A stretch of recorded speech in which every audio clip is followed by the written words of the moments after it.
বছরের প্রথম দিন থেকে তিস্তা পারে পিকনিকের আনন্দে মাতল জলপাইগুড়িবাসী। নতুন বছর শুরু হতে বৃহস্পতিবার তিস্তা চরে দেখা গেল অসংখ্য পিকনিক দল। শীতের মরশুম এলে প্রতি বছরই তিস্তা নদীর এপার ওপার শুকিয়ে যায়। এজন্য নদীর চরে দল বেঁধে পিকনিকের আনন্দ নিয়ে আসে। বিভিন্ন এলাকার মানুষ নিতে আসে আনন্দ। চলে নাচ, গান, খাওয়া দাওয়া, হই হুল্লোড়। বছরের শুরুতেই এবারও এমনই চিত্র দেখা গেল তিস্তা নদীর চরে।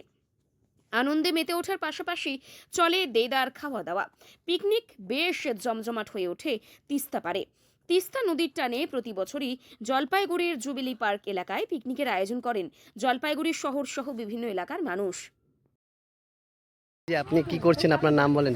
আমার নামটি গুরুপদ সরকার বাড়ি এবং আমার বাড়ি ধাপগঞ্জে। আবার হ্যাঁ, গ্রামেতে কোথায় এসেছেন, কি ব্যাপার? আমি এসেছি একটু আনন্দ উৎসব করতে। তিস্তা নদী বুকে মায়ের আজকের দিনটি, জানুয়ারি ফার্স্ট দিনটি সকলে আসে আনন্দ করতে। তাই আমরা বেচা কিনাতে এসেছি, যার যেটা মনে টানে তারা সকলে কিনে খাবে। তাই হকার আমরা এসেছি আনন্দ দিতে, গান শোনাবো সকলকে। তাই আনন্দ নেবে এই ময়দানেতে তিস্তা বুড়ির মায়ের বুকেতে। তাই কথার শব্দ দিয়ে আমি গান শুনালাম, আমরা দুই ভাই বোনের দুইটি করে। ঠিক আছে। লাগলো, ভাবতেই পারিনি আজকে ফার্স্ট জানুয়ারিতে এসে আজকে এত সুন্দর একটা গান শুনবো আর কি। কি করলেন, চোখ কি বুঝিয়ে করছেন উনি? দেখি কে? আমি সকলকে।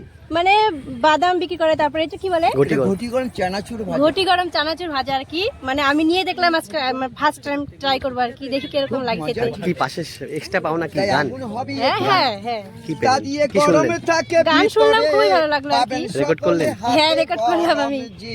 ছাড়বেন সোশ্যাল মিডিয়া? হ্যাঁ হ্যাঁ, সোশ্যাল মিডিয়ায় ছাড়বো অবশ্যই। কেমন লাগলো এই যে আজকে? ভালো লাগলো, মানে ভাবতে পারিনি আজকে এসে যে একটা মানে এত সুন্দর গান শুনবো আর কি। মানে ভালো লাগলো। কি নাম আপনার? পায়েল সরকার দাস। কোথা থেকে এসেছেন? আমি আসছি রাউতনগর।